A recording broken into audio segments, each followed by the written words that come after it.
Q. Quaternary.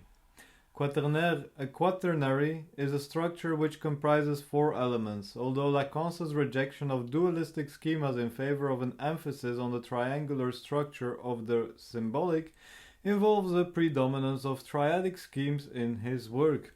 See dual relation. Lacan also insists on the importance of the fourfold schemes. Again, Lacan also insists on the importance of fourfold schemes. A quadripartite structure has, since the introduction of the unconscious, always been required in the construction of a subjective ordering.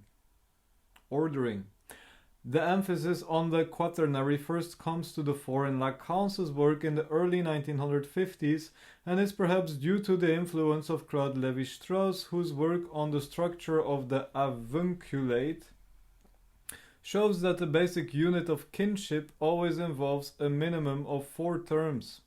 Thus, in a 1953 paper which deals with the neurotic's individual myth, another reference to Lévi-Strauss, Lacan remarks that there is within the neurotic a quartet situation, and adds that this quartet can demonstrate the particularities of each case of neurosis more rigorously than the traditional triangular thematization of the Oedipus complex. He concludes that the whole Oedipal schema needs to be re-examined. Thus, in addition to the three elements of the Oedipus complex, mother, child, father, Lacan often speaks of a fourth element. Sometimes he argues that this fourth element is death, and at other times he argues that it is the phallus. In 1955, Lacan goes on to compare psychoanalytic treatment to bridge a game for four players. In the same year, he describes a quaternary made up of a triadic structure plus a fourth element, the latter, which circulates among these three elements. Lacan.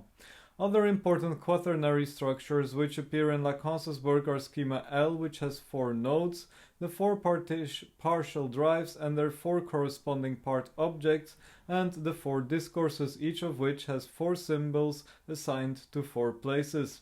Lacan also enumerates four fundamental concepts of psychoanalysis, and speaks of the symptôme as a fourth ring which prevents the other three rings in the Borromean knot, the three orders of the real, the symbolic, and the imaginary, from becoming separated.